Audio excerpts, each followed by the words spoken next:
देखिए यहाँ पे एक ट्रिक है जहाँ पे आप सोशोलॉजिस्ट और उनके कॉन्सेप्ट को यहाँ पे ध्यान में रख सकते हैं। यहाँ पे ट्रिक है DRMPCSWH।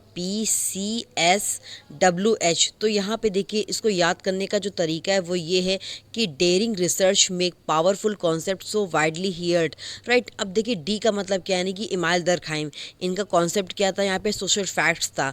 तो सोशल फैक्ट्स क्या होता है यहाँ पे देखिए, पहले दरखाइम कहते हैं कि जो सोसाइटी है बहुत ही ज़्यादा पावरफुल होती है। अब सोशल फैक्ट्स क्या होता है यहाँ पे देखिए, रूल्स एंड नॉर्म्स जो होते हैं वो हमें कंट्रोल करते हैं, जैसे कि लॉ को फॉलो करना, रिचुअल्स को फॉलो करना, मीन्स सोसाइटी हमें गाइड करती है। उसके बाद आर आ गया यानी कि रेडक्लिफ ब्राउन। तो इनका जो कॉन्सेप्ट था यानी कि सोशल स्ट्रक्चर था। यहाँ पे देखिए सोसाइटी आपका एक स्ट्रक्चर यानी कि बिल्डिंग का फ्रेमवर्क है, जैसे कि जो फैमिली रिलीजन होते हैं ये इंस्टीट्यूशंस हैं यानी कि सिस्टम को स्टेबल रखते हैं, मीन्स यानी कि स्ट्रक्चर जो है सोसाइटी को चलाता है, ठीक है। उसके बाद मार्क्स की बात करेंगे तो मार्क्स का कॉन्सेप्ट क्या था, सोशल कॉन्फ्लिक्ट था। तो यहाँ पे इन्होंने आपकी सोसाइटी में जो आपके रिच वर्सेस पुअर का जो कॉन्फ्लिक्ट होता है उसके बारे में बात की थी कि देखिए जो कॉन्फ्लिक्ट है वही चेंज लेकर के आता है, ठीक है।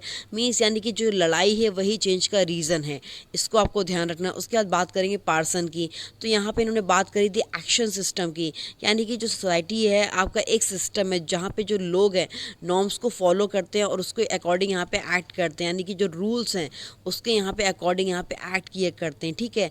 उसके बाद अगस्त कॉम्टे हैं, ठीक है। इन्होंने बात करी थी स्टैटिक्स एंड डायनेमिक्स की। तो यहाँ पे देखिए स्टैटिक्स क्या होता है, स्टैटिक्स होता है आपका स्टेबिलिटी ऑर्डर और डायनेमिक्स होता है चेंज यानी कि प्रोग्रेस। मतलब सोसाइटी आपकी स्टेबल भी है और चेंज भी होती है, ठीक है।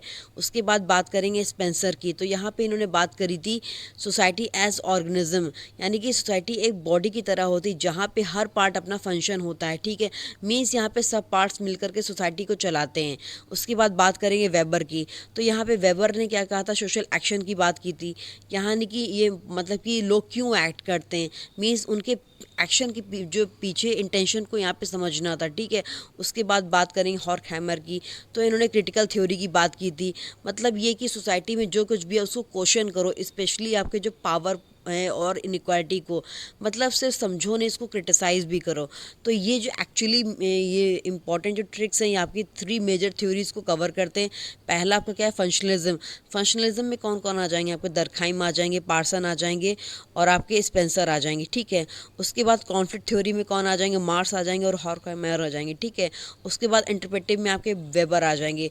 तो यहाँ पे मतलब एक तरह से ये है कि जो दरखाइम में यहाँ पे रूल्स देते हैं, मार्क्स यहाँ पे फाइट कराते हैं, ठीक है। मतलब एक तरह से उनको बताते हैं और वेबर यहाँ पे थ्योरी को समझाते हैं। अगर आपने देखे ये जो ट्रिक है इसको याद कर लिया तो आपका जो सोशियोलॉजी का जो हाफ सिलेबस है वो मतलब कि वो आपका स्ट्रांग हो जाएगा। आपको बेसिक चीज़ समझ में आ जाएगी कि कौन सा सोशियोलॉजिस्ट क्या बात कर रहा है, ठीक है। आई होप कि आपको ये ट्रिक समझ में आई होगी। अगर वीडियो अच्छा लगा तो अपना फीडबैक ज़रूर दीजिएगा। Thank you so much.